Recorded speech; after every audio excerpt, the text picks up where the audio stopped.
This is Jed Disler, and welcome to The Piano Maven, your friendly podcast guide to piano recordings. I apologize for not having any fresh new episodes in the last week or so because I was fighting a really bad head cold and my voice was totally shot. But I am feeling better now, and I'd like to talk about a box set. It's a budget box set from Sony BMG called Vladimir Horowitz Plays Great Sonatas. I doubt that it's in print right now, but it is not difficult to source. And in fact, all of the Vladimir Horowitz recordings that he did for Columbia Masterworks and for RCA Victor are relatively easy to source in different formats by downloading or streaming, and certainly in all kinds of physical CD incarnations. What I'm talking about are all the commercially released discs that Horowitz sanctioned for release, or those that came out after his death that his wife Wanda Horowitz signed off on. Remember, there was this disc that was called Discovered Treasures. It came out in the early 1990s, and it consisted of unreleased Columbia Masterworks studio recordings that I do remember that Wanda Horowitz had sanctioned their release because there was a press event when this disc came out at the old Steinway showroom on West 57th Street in New York City that was promoting the disc, and I distinctly remember that Mrs. Horowitz was there. I didn't meet her, but I did see her at that press event. Anyway, many works that have the word sonata affixed to them that Horowitz recorded for Columbia or RCA are contained in this box set, and no repertoire is repeated for works that Horowitz may have recorded on more than one occasion for these labels. So let's go through this box set, Vladimir Horowitz Plays Great Sonatas, just to see what we get on these 10 CDs, because it's a pretty good collection. On disc 1, we get the Liszt Sonata. This is the 1976 performance from St. Louis that came out in 1977 in that Horowitz Concerts series. This performance actually draws upon both the live performance and rehearsal takes from the Powell Theater in St. Louis. And there's a lot of personality and a lot of galvanizing gestures in this performance, but sometimes the phrasing is a little contorted and there are occasional struggles and octave passages. Now, Horowitz had not played the Liszt Sonata in public since the late 1940s by the time of this recording, so far as I know, and he definitely had not played it for at least 20 years, and he was really just getting the piece back in his fingers. But the Rachmaninoff Second Sonata on disc 1 comes from Carnegie Hall in December of 1968, and this was the one that Sony Columbia originally brought out on an LP called Horowitz Plays Rachmaninoff.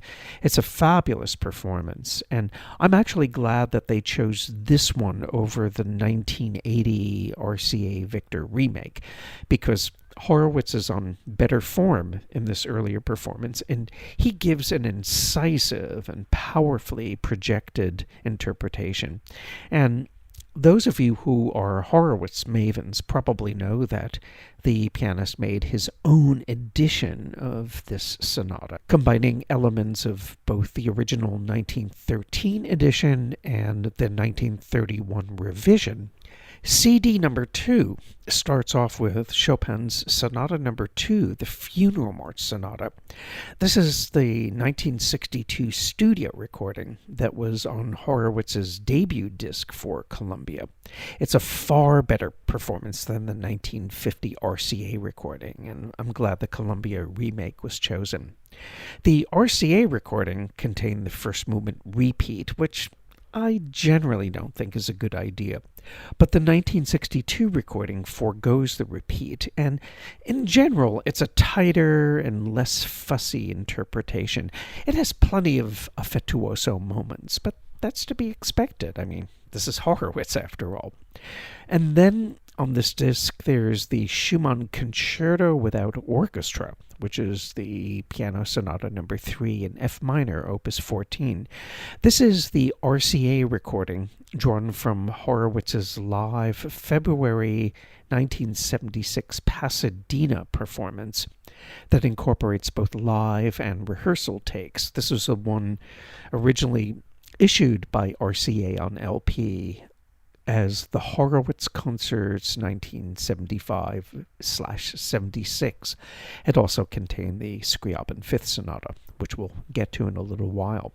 And this was the first Horowitz release after he returned to the RCA Victor fold in 1975. Curiously, the recording date on this box says May 1976. I'm not sure why, because I'm pretty sure it is the February 1976 Pasadena concert. But maybe I'm wrong. I don't know. I'm too lazy to look it up now.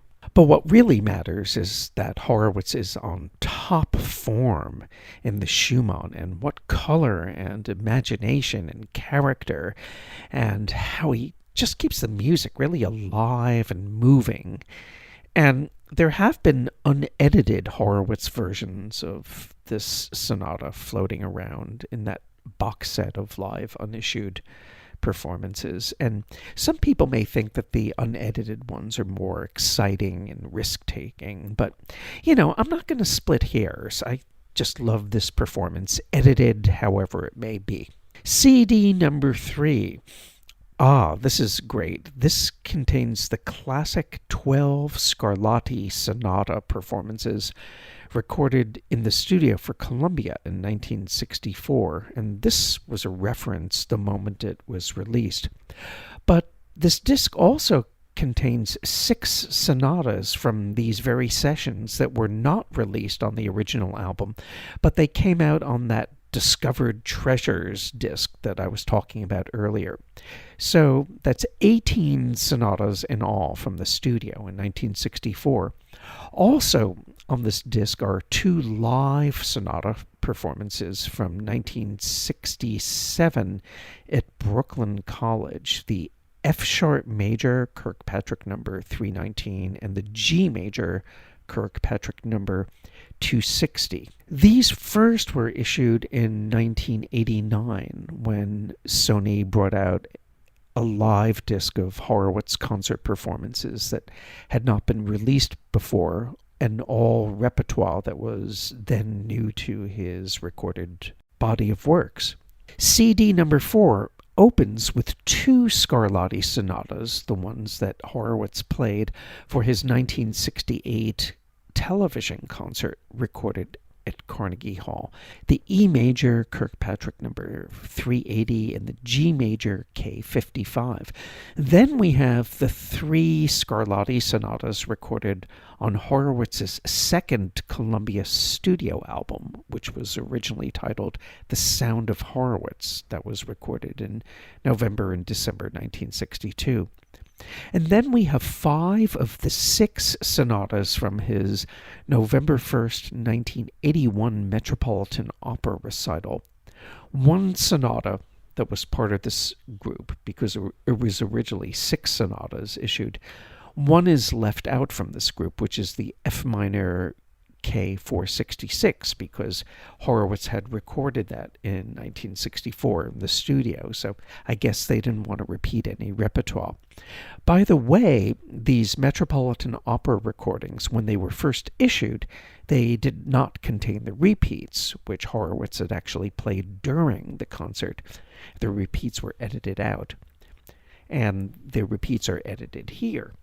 Eventually, when the complete and unedited November 1st, 1981 recital was issued in that box set I was talking about earlier, all the repeats were restored.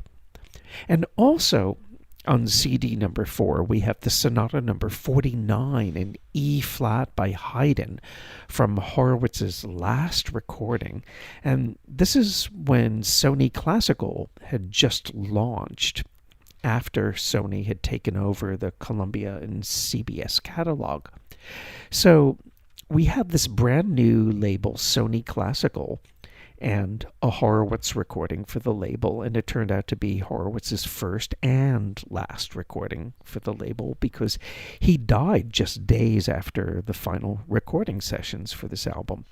This Haydn performance is lovely and relaxed and gorgeously inflected.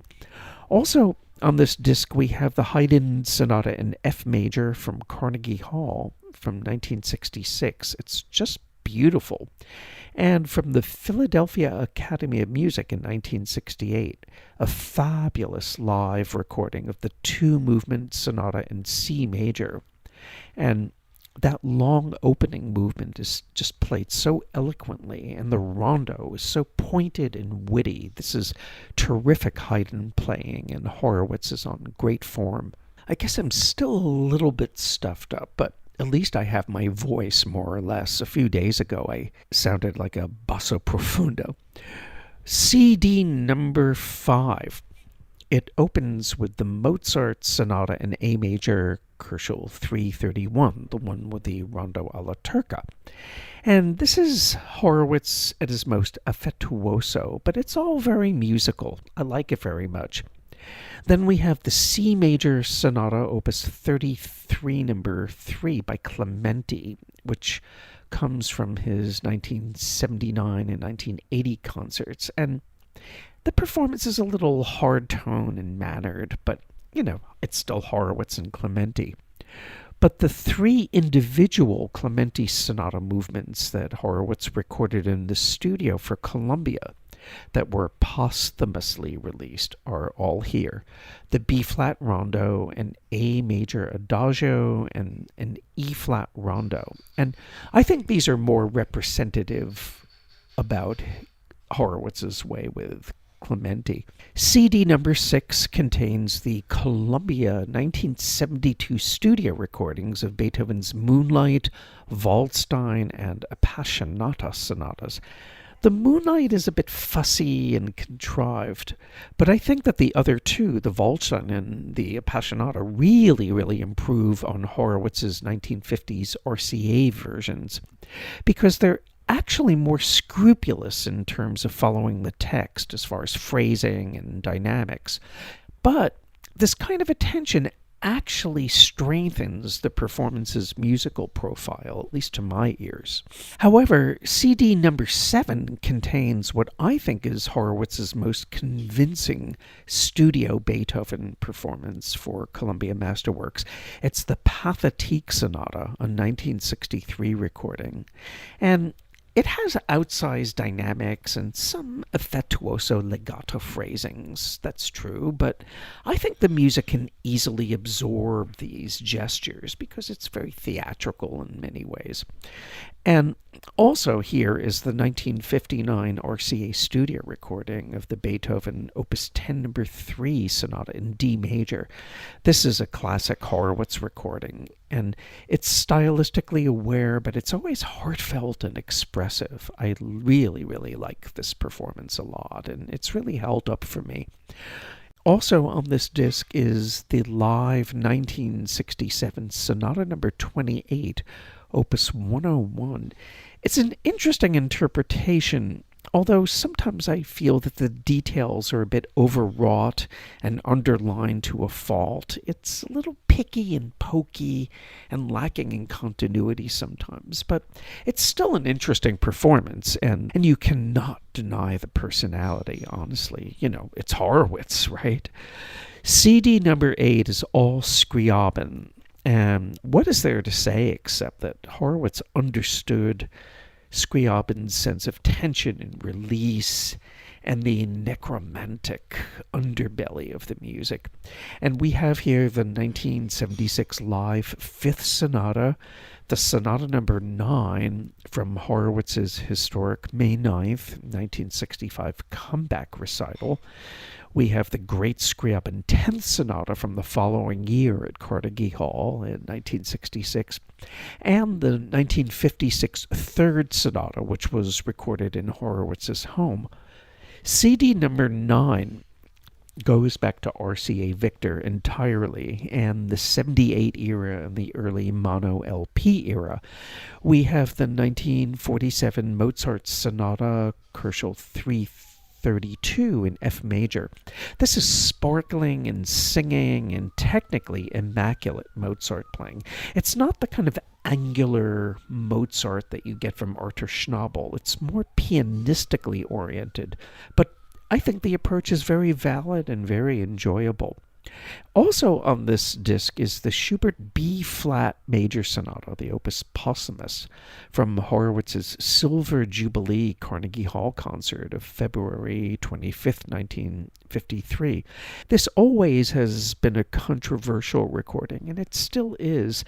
A lot of Schubert specialists and purists like to disparage Horowitz for his agogic phrasings and his smoldering cantabiles. Again, the word affettuoso comes to mind. The performance does lack simplicity, I have to admit, and it is full of artifice. But yet, Horowitz does make this conception work. I feel that he really thought through everything that he did. He really planned what he did, and I never get a sense that his interpretive transgressions are capricious. I used to argue all the time with my friend, the late Harris Goldsmith, who could not stand this performance. And, of course, he considered Schnabel and Leon Fleischer his benchmarks, and understandably so.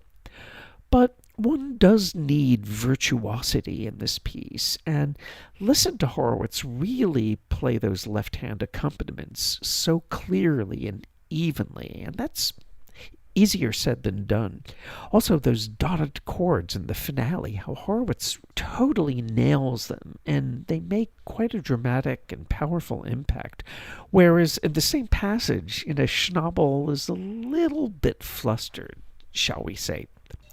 Also on this 9th disc, there are 2 Scarlatti sonatas recorded in 1946 that Horowitz did not otherwise record for Columbia nor RCA. The E major Kirkpatrick 46 and the E major Kirkpatrick 20, which he plays in the Carl Tausig arrangement, which was perfectly fine. Why not? And last but not least, CD number 10. This is all 20th century music and all vintage Horowitz at his best. The Prokofiev 7th Sonata. This was his famous 1945 recording. I think this was the world premiere recording. I re-listened to it recently, and I had not realized until just now that Horowitz adds a tiny, tiny repetition of a pattern in the first movement. I mean, not that it really matters that much. It's like an extra measure or maybe an extra half a measure. I can't remember. But I never caught this until just recently, and I never heard any critic mention it. Also, on this disc, the Kabalevsky 3rd Sonata, recorded in 1947.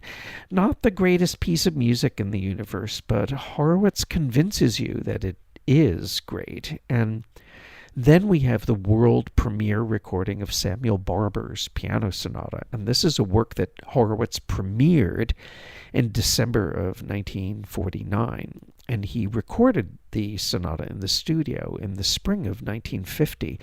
Barber himself was blown away by this recording, and the sheer power and mastery and instinctive feeling that Horowitz had for Barber's neo-romantic yet very disciplined workmanship all comes through this performance, and it still communicates like crazy. So if all of this repertoire attracts you, and you don't have any of these Horowitz recordings, and they interest you, and if you can find this 10-disc box set at a reasonable price, I would say go for it. This is Jed Disler, and you've been listening to The Piano Maven, your friendly podcast guide to piano recordings. Thanks so much for tuning in, and I look forward to being with you for our next episode.